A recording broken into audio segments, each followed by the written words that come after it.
یہ سایہ باب 57 صادق ہلاک ہوتا ہے اور کوئی اس بات کو خاطر میں نہیں لاتا، اور نیک لوگ اٹھا لیے جاتے ہیں اور کوئی نہیں سوچتا کہ صادق اٹھا لیا گیا تاکہ آنے والی آفت سے بچے۔ وہ سلامتی میں داخل ہوتا ہے، ہر ایک راست رو اپنے بستر پر آرام پائے گا، لیکن تم اے جادوگرنی کے بیٹوں، اے زانی اور فاحشہ کے بچوں، ادھر آگے آؤ۔ تم کس پر ٹھٹا مارتے ہو؟ تم کس پر منہ پھاڑتے اور زبان نکالتے ہو؟ کیا تم باغی اولاد اور دغاباز نسل نہیں ہو، جو بتوں کے ساتھ ہر ایک ہرے درخت کے نیچے اپنے آپ کو برانگیختہ کرتے اور وادیوں میں چٹانوں کے شگافوں کے نیچے بچوں کو ذبح کرتے ہو؟ وادی کے چکنے پتھر تیرا بکھرا ہے، وہی تیرا حصہ ہے۔ ہاں، تو نے ان کے لیے تپاون دیا اور ہدیہ چڑھایا ہے۔ کیا مجھے ان کاموں سے تسکین ہوگی؟ ایک اونچے اور بلند پہاڑ پر تو نے اپنا بستر بچھایا ہے اور اسی پر ذبیحہ ذبح کرنے کو چڑھ گئی، اور تو نے دروازوں اور چوکھٹوں کے پیچھے اپنی یادگار کی علامتیں نصب کیں، اور تو میرے سوا دوسرے کے آگے بے پردہ ہوئی۔ ہاں، تو چڑھ گئی اور تو نے اپنا بچھونا بھی بڑا بنایا اور ان کے ساتھ عہد کر لیا ہے۔ تو نے ان کے بستر کو جہاں دیکھا پسند کیا۔ تو خوشبو لگا کر بادشاہ کے حضور چلی گئی اور اپنے آپ کو خوب معطر کیا اور اپنے ایلچی دور دور بھیجے، بلکہ تو نے اپنے آپ کو پاتال تک پست کیا۔ تو اپنے سفر کی درازی سے تھک گئی، تو بھی تو نے نہ کہا کہ اس سے کچھ فائدہ نہیں۔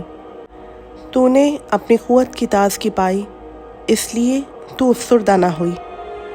پس تو کس سے ڈری اور کس کے خوف سے تو نے جھوٹ بولا اور مجھے یاد نہ کیا اور خاطر میں نہ لائی؟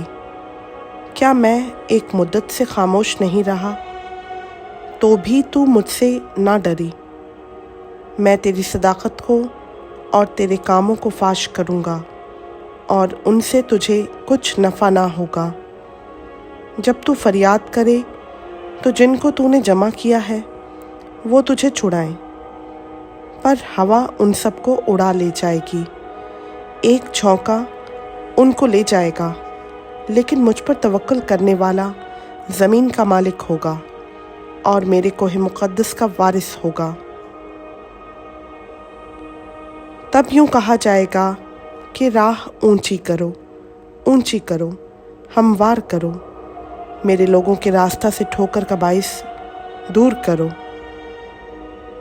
کیونکہ وہ جو اعلیٰ اور بلند ہے اور عبدالآباد تک قائم ہے، جس کا نام قدوس ہے، یوں فرماتا ہے کہ میں بلند اور مقدس مقام میں رہتا ہوں، اور اس کے ساتھ بھی جو شکستہ دل اور فروتن ہے، تاکہ فروتنوں کی روح کو زندہ کروں اور شکستہ دلوں کو حیات بخشوں، کیونکہ میں ہمیشہ نہ جھگڑوں گا اور سدا غضبناک نہ رہوں گا، اس لیے کہ میرے حضور روح اور جانیں جو میں نے پیدا کی ہیں بے تاب ہو جاتی ہیں، کہ میں اس کے لالچ کے گناہ سے غضبناک ہوا، سو میں نے اسے مارا، میں نے اپنے آپ کو چھپایا اور غضبناک ہوا، اس لیے کہ وہ اس راہ پر جو اس کے دل نے نکالی بھٹک گیا تھا۔ میں نے اس کی راہیں دیکھیں اور میں ہی اسے شفا بخشوں گا۔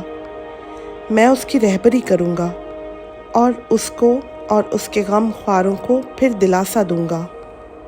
خداوند فرماتا ہے، میں لبوں کا پھل پیدا کرتا ہوں، سلامتی سلامتی اس کو جو دور ہے اور اس کو جو نزدیک ہے، اور میں ہی اسے صحت بخشوں گا۔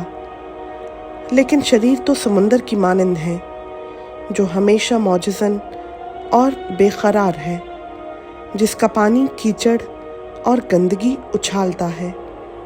میرا خدا فرماتا ہے کہ شریروں کے لیے سلامتی نہیں۔ خداوند کا پاک کلام کا پڑھا، سنا، سمجھا اور قبول کیا جانا ہم سبوں کے لیے باعث برکت ہو۔ آمین۔